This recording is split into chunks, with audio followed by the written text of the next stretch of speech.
excited to be in front of you and giving a lesson. It's been a while, and it's actually not, for those of you who don't know, it's not easy to get on the list. I think Eddie puts it out about November, and it's full usually by the time I look at my email, which is great. We've got a lot of men who can give lessons and are willing to, and that's outstanding. I appreciate Sean asking me which songs, even if it was too late, but he did a great job of choosing songs that went along with the theme, for sure. I'll be referring to Jesus Draw Me Ever Nearer a few times during the lesson. I hope you haven't gotten tired of me mentioning that song or us leading that song. It's one that the words, it's very difficult for me to make it through without tearing up, and words that are very powerful as I consider this past year especially. I did want to also note that I mentioned it hasn't been a while. I haven't given a lesson since I've lived here. So I've given a few lessons over the years back in other congregations. So you're going to have to put up with kind of a rusty amateur, but the good news is you don't have to wait long, because Tuesday night we have a lesson from a professional. We're looking forward to the meeting with Chris Emerson. Again, I'm going to refer to him and some of his podcasts, if you haven't listened to those, during the lesson tonight as well. So tonight's lesson is Lessons in Suffering. And this quote from Job 36, we give Job's friends a pretty hard time, and in a lot of senses, rightfully so, but a lot of what they said was true. And then Elihu, definitely this was right when he said, who is a teacher like him? Who is a teacher like God? Through his word, and in this case through suffering, through trials, like Job. And our three words, sticking with Eddie's template, are going to be see, perspective, and humbled. So see, sometimes we see something, but really not clearly or really not fully, and we must be careful to really see and understand and perceive. Matthew 13:13, Jesus teaching says, though seeing, they do not see, and though hearing, they do not understand. A common condemnation of the leaders, the Pharisees and the other leaders of Israel. And perspective, really a point of view, the angle at which we see things. And maybe sometimes it takes something to let us or maybe even force us to look at things differently and change that point of view. And then finally, humbled, being brought low, even maybe knocked down. Pride and arrogance can certainly get in the way, and it's a blessing to be humbled. Can be a blessing to be humbled. So, very quickly, okay, I think I missed a step. Turn it on. There we go. Very quickly, why this lesson? Maybe that's obvious to some of you and others not. So briefly talk about that and sort of my story over the last year. But first of all, storms come. Storms will come. And none of us really want to suffer through a storm, but if we live in this life for very long, trials and storms of this life will come. And they can be from suffering physically, emotionally, financially. We can suffer as an individual, as a part of a group. and community, or even as a whole country, or in the case of 2020, the whole world. And of course, the sources too can be many, from sickness, diagnosis of cancer, as we'll talk about. Accidents, can be accidents. It could be suffering at the hands of others. It can be suffering because of my own actions. It can be natural disasters, pandemics. Or maybe we've prayed for patience. And if you've done that, then you definitely know something's coming, it seems. So to further explain why this lesson, I'll just quickly go through kind of my story over the past year. And I'm certainly not the only one who's suffered through this past year, but have gone through some things and challenges. So back December 2019, before we entered into 2020, I really had no idea what was coming, but we had our family had already gone through some trials and endured some challenging things, attacks from some unexpected sources, my mother being diagnosed with cancer.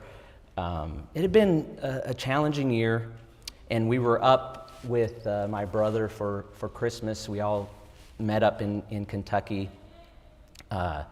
and we were worshiping with the Christians up there who we have known for 20 years plus, so wonderful group.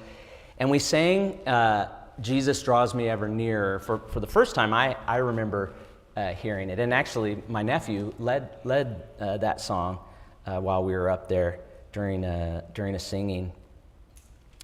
And it really, just thinking of those words, it really just currently, the things I just described, it comforted me. I recall tearing up just thinking, wow, we're really going through this storm.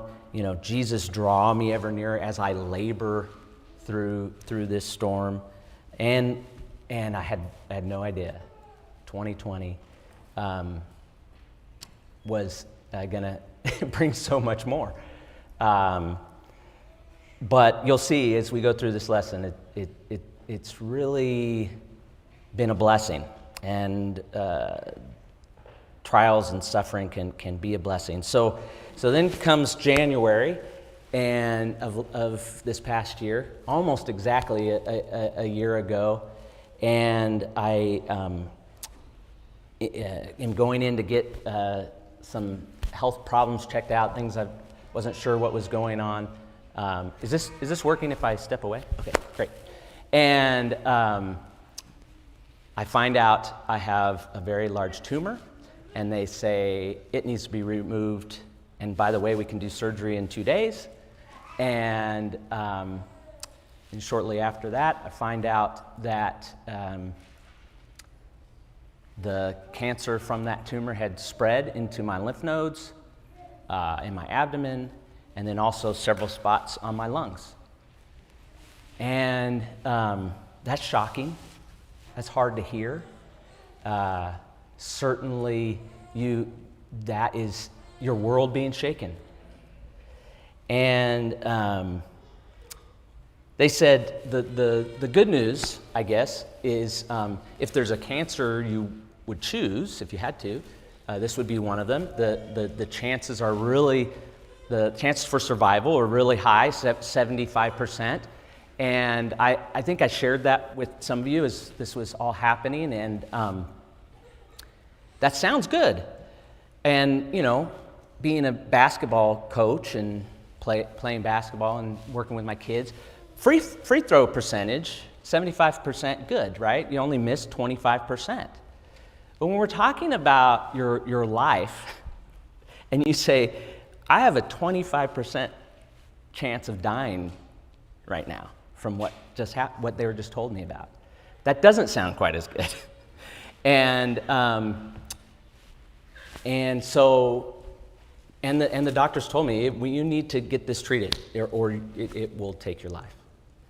And again, that's hard. That's hard to hear. But I chose to take kind of an integrated treatment plan, meaning I just did some natural treatments, but I also did choose to go through chemotherapy and it's very intense. Chemo for this particular type of cancer, multiple days in a row of infusions, and it was about nearly 3 months. But I will say praise God and thank you to him that he has helped me through that, and all of you helped me through that as through him, my family. And I'm feeling healthy and great, and cancer's no sign of cancer cells in my blood, and so very positive. And I made it through that tough trial.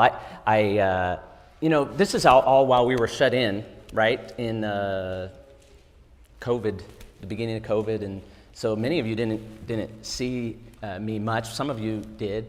I lost 50 pounds, dropped down to 130 pounds, looked kind of like a skeleton, and lost my hair.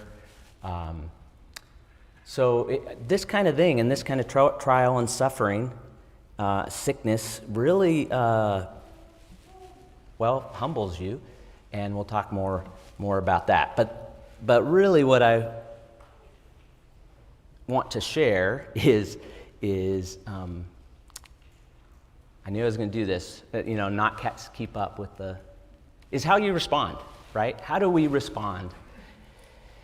I sure appreciate this opportunity to share this lesson with you, and it's a sharing of what I had been thinking about during that time, after that time, over this whole past year, and a chance to study and put that down and consider how to think about it and then also share it with others, because I think it's powerful to consider even before you've gone through something like that, or maybe even if you have, because I will say the lessons I'm going to share and the lessons I believe I learned, well, first of all, there are many, and I'm not going to be able to go into all of them, especially since I realize what time it is already.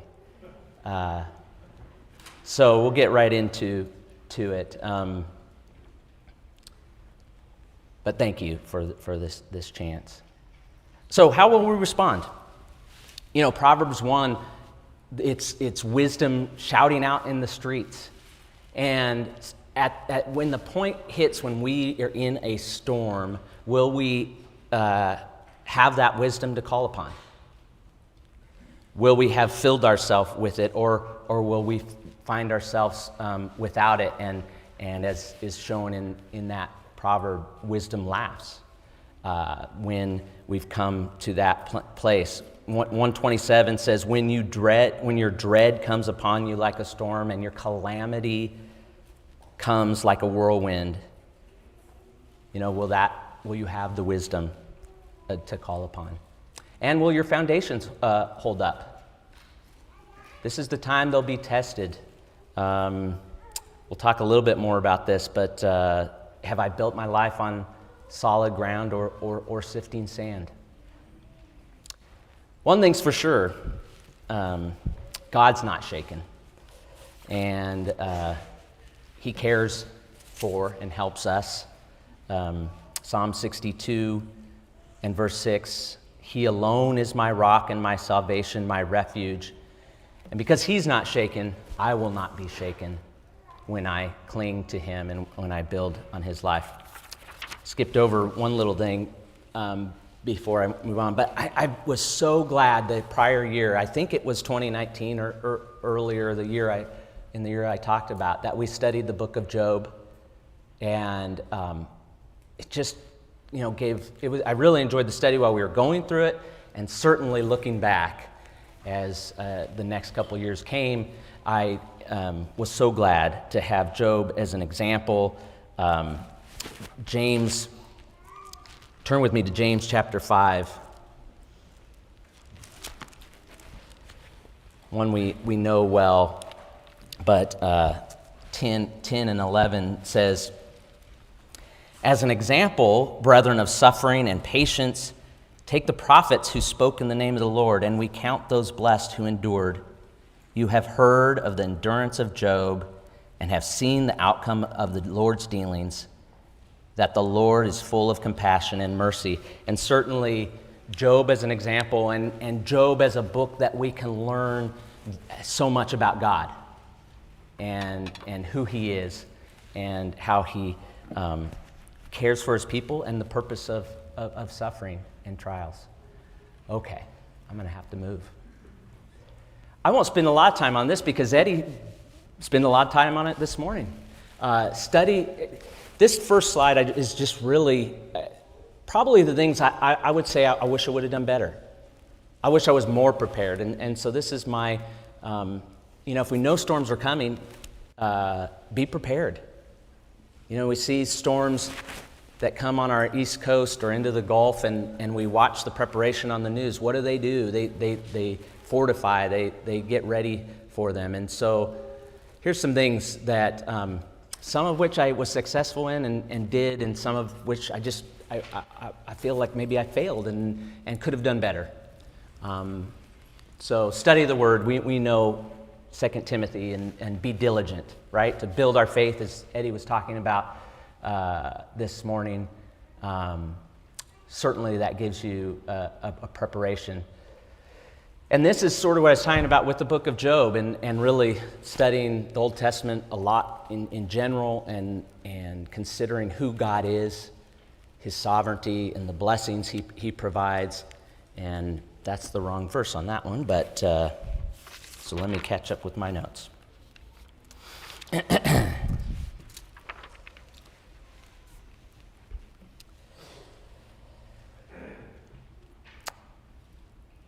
It is the right verse, sorry. Romans 8:28. I'm going to use that again. That's why I thought it was the wrong verse. But certainly Romans 8 is a wonderful chapter that helps us. But it says, "And we know that God causes all things to work together for good to those who love him and to those who are called according to his purpose." What we believe about God and his nature plays a real significant role in how we will face suffering. Do we believe that he is in absolute control of everything that happens? Do we trust that he will use all things, even suffering and trials, for our good and his glory? Important questions to consider and things that will prepare us for when those trials come. The next thing is memorize Scripture. And this is certainly one I will tell you that, as I was doing some of these treatments, as I was laying on a bed, barely feeling like moving, I wish I had done better in. There were scriptures that would come to my mind, and there were songs, as I mentioned, that would come to my mind. But I wish I had even more to draw on, and that's, I think, what you'll want when you're going through something like this, especially a sickness and something that brings you to a point where you can't do much. Have this ready. Have it in your mind. And I know Charlie is always talking about the value of memorizing Scripture. Deuteronomy 11. "Fix these words of mine in your hearts and minds. Tie them as symbols on your hands and bind them on your foreheads." And Colossians, Paul exhorts us to let the word of Christ richly dwell within you. I mentioned Romans 8, and we can learn these verses and points of truth about suffering and trials in life, and we can memorize these passages on God's promises like these verses in Romans 8. Verse 18 of Romans 8, "For I consider that the sufferings of this present time are not worthy to be compared with the glory that will be revealed to us." 28 I already read to you, but 28 through 30, 35 through 39, I won't read all those. Just memorize all of chapter 8 of Romans. But that's really something that I wish I had to call on even more and want to do more of. Pray, certainly. Paul, exhorts the Christians in Thessalonica to pray without ceasing, because this is the will of God for you. During times when things are going well, right? The calm seasons of life, we need to grow in prayer and turn to God more often for everything in our life. And then the more that we trust and rely on God in prayer, the more we will utilize that in times of trials. And certainly that was the case for me. I so appreciated Brother Travis has led us in prayer this morning, and he was praying to God together with us and saying how great he is and how awesome God is, and thanking him for prayer, and said, and he just used a word that really stuck with me, or a phrase, and he says, because you listen. And what a comfort that is, that God listens to us, and what a valuable tool we have in prayer, and that'll help us. Having a good prayer life will help us be prepared for the sufferings. Invest in others. I'm not going to spend a ton of time, but I will say that I'm so grateful for the outpouring of love towards me and my family during this time. And I don't mean to say that there's an expectation when you do that you get something back. That's not really what I mean, but there is the fact that when you receive that and you recognize I may have a need down the road, you want to serve others, you want to invest in others, and there's plenty of opportunities in doing that and making those kind of deposits for when you may need that support down the road. And then finally, developing our character. The example of Job 1, Job is called blameless and upright man, the very first as we're introduced to him. And then God affirms that, right? He says, he is a blameless and upright man. Have you considered my servant Job? And though Job, I'm sure, through the trial that we read about and that he endured, all those trials, I'm sure he grew and became even better. But before he had to go through that, he was prepared because he had developed his character. Wade read for us Job 42, and this is a passage that I've really thought a lot about, and that really hit home for me during the trial and going through trials. You see things differently. You see things clearer. Even things you thought you knew, you can see them anew, I guess is the best way to see it. And how he phrases it in Job. Go ahead and turn there. It's the very end of Job. And he's received instruction. He's received the words from God. He's gone through the teaching that comes from suffering. And now he says, I have heard you by the hearing. I have heard you by the hearing of the ear, but now my eye sees you. This idea that he was already of good character. He already knew who God was, and he affirms that throughout the book. And his trust in him, but he can now say, you know what, now I really see you more. And I would venture to say, he could say that again later, right? Now I see you even clearer because of the lessons you've continued to teach me. I'm going to have to zoom through this a little bit, but I mentioned already seeing and blindness and Jesus' condemnation of the leaders over Israel.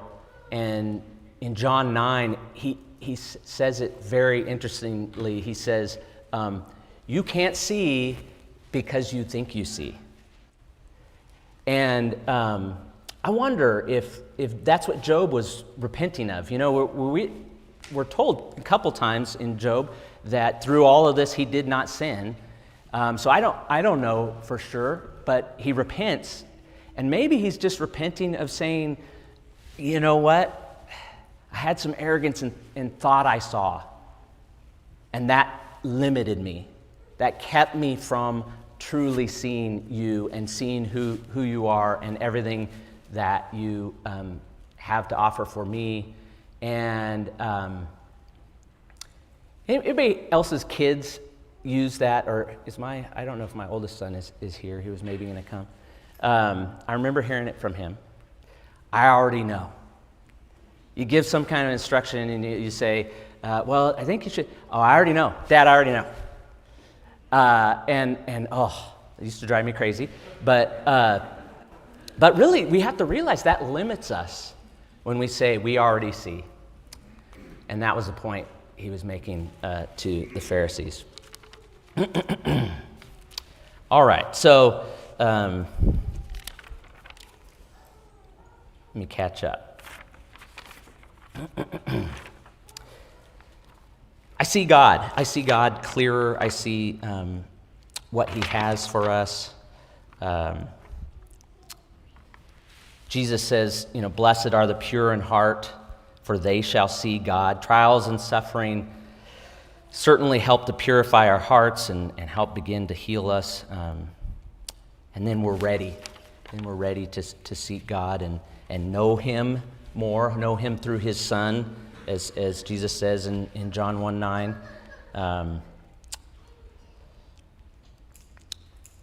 We in basketball, we tell our kids, and this isn't something I made up, it's from a famous college coach, keep your chin on the rim.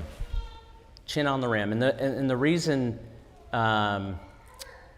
we say that is because when they go in and try to make a basket or drive in and they kind of just throw it up there and they're not looking, they're paying attention to the defense or the defender and other things are distracting them, and they just throw it up and they miss, or they're missing a lot of layups, or they're missing shots.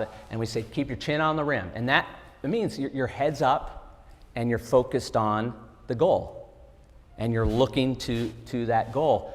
And this coach would say, it's not just, it is, they're looking at it, but it also creates a whole posture for your body as you're going towards that goal. Your whole body's uplifted, and you're in the right position to have a higher chance of making that shot. And really, I think as we look to Jesus, the author and finisher of our faith from Hebrews, that's true for us. Keep our chin on the rim, looking up and seeing God. And then the last thing in this section, seeing myself certainly better, seeing all my flaws, all my shortcomings, places I've placed my trust, things I've placed my trust in, and my sin. To truly stop and look in the mirror like James encourages us to, and not walk away, but rather change and be a doer of the word. I'll quickly talk through the next couple. Perspective, your perspective, and I've already really mentioned this, your perspective changes. And it's challenged when you start questioning things of this life. What's important? And hopefully that causes us to seek God more. Certainly, position and wealth start to not matter. You start going, well, it doesn't matter that I have all this, or I'm in this certain role at work. You start to consider real treasure, and it certainly doesn't matter that you got a fast sports car either anymore. Little side, a few of you came up to me after Eddie gave an illustration of someone pulling up into next to him in a sports car and revving the engine and reminding him that he drives I don't remember what car he used, a Camry or something. And I don't even remember exactly what the illustration was. I remember why the illustration, but I remember what the illustration was. And some of you came up to me and says, "Is Eddie mad at you? Did you do something to Eddie?" And I asked him, and he just laughed. So I don't know. But certainly, you start to say, what is real treasure, and how can I seek that? Proverbs gives us a lot in this department, right? Riches do not profit in the day of wrath, but righteousness delivers from death. And in 11, verse 28, whoever trusts in his riches will fall, but the righteous will flourish like a green leaf. Jesus certainly preaches on this and tells us to seek real treasure in heaven, where moth and rust doesn't destroy. That's an important perspective that trials and suffering reminds us of, even though maybe we know it intellectually. Certainly, it's not for show. This one kind of struck me quite a bit, and it. I don't know all the reasons why, but it's not about showing other people who you are or what you want to present, even in a church body. And I don't mean this that we don't want to show others that our faith or God who we serve. Certainly Daniel did that and was willing to do that. But I guess I mean it's about my relationship with God first, and suffering and laying there, doing some of these treatments just really struck me about that. Certainly, you're stripped down. I told you I lost my hair. That was tough for me. And I weighed 130 pounds. Vanity is dropped. It doesn't matter anymore. And certainly why you do things, why you come here, why you show up for Bible study, it becomes much more about you and not for showing other people who you want them to think you are. Again, Eddie talked about this focus on faith and my faith and trusting God. I love some of the verses in Isaiah that talk about God being my salvation. And I'm not going to have time to get to all those, but I do want to hit this very last couple points. This one, Esther, remember Mordecai and the story of Esther, and Mordecai coming to her and saying, maybe you've been made royalty for such a time as this. And this is a perspective that's also hit home to me, is your trial or your suffering may not just be about you, or whatever situation you're placed in may not just be about you. And Mordecai was reminding Esther of that maybe you've been made royalty to deliver your people, and God had a plan. And then in John 9, 1 through 12, one of my favorite stories about the blind man that Jesus heals, and he says, actually I'm going to turn there. Let's turn to John so I don't get it wrong. John 9. His disciples ask him why was it him that sinned or his parents, and in verse 3 he says, it was neither that man that this man sinned nor his parents, but it was so the works of God might be displayed in him. Wow, what an interesting phrase. Why was this man placed here and blind from birth? maybe so that others could see a miracle from Jesus and believe. Really interesting perspective, and one I think we should think about as we go through tough things for such a time as this, that others, it may help others, may help my family, my friends, certainly has been a blessing and help to me. And then the last one, humbled.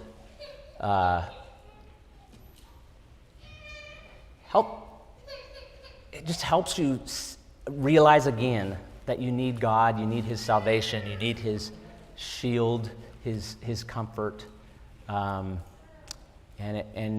trials can knock you down. But if it's a trial that we need to knock us down and humble us and realize these things, then what a blessing it is. And this last idea,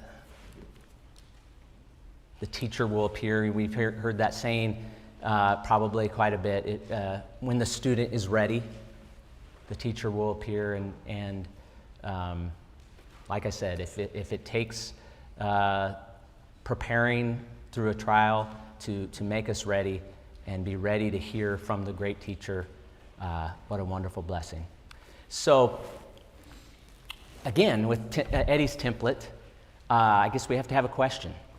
And this is a blunt one. Are you ready to die? I know we don't like to think about that. And but sometimes we're forced to think about it. 25% chance of dying if everything kind of goes right. I was forced to think about it, and I think it's, by way of considering our soul, it's an important question to think about. Suffering certainly helped me be aware of my mortality and not oh yeah, I'm mortal and someday I'll die. This was, I could die, like soon.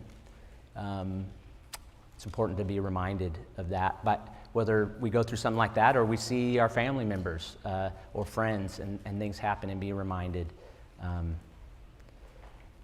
This parable of the landowner who sets out and plants, and he has a great harvest, and he builds barns, and he says to his heart, I can take ease. And that night his soul is required of him. Just being ready to meet God. And certainly the lessons of offering real peace. This life isn't and isn't about real peace, but being a child of God and following Jesus is certainly these things. Jesus says in John 16, "These things I have spoken to you, that you may have peace. And in this world," as we've talked about, "you'll have tribulation. But take courage, I have overcome the world." And then finally, a great lesson for all of us, I would think, for 2020, after coming out of 2020, is there's a real home. And this world isn't it, this country, and even this state isn't it. And as Christians, we look forward to a real home, just as those who are talked about in Hebrews, those heroes of faith looked to a different city. So thank you for bearing with me and going over by a fair amount, and thank you for letting me share these lessons with you. I failed to say at the beginning that I meant to say this is not my favorite format. I much prefer kind of a classroom and discussion and hearing from you. So let's call this the start of a discussion. So I'd love to hear from and continue this with any of you and hear your feedback and your other lessons that you think I could have included, and we can talk about those. At this time, we're going to offer the invitation. If this struck home with you, if you've gone through trials that have caused you to think and consider your soul and eternity, and realize that it's not about this life and this isn't our real home, and you need to repent, or you want to be baptized so that you can have hope to go and be with God in our real home, we invite you to come as we stand and sing.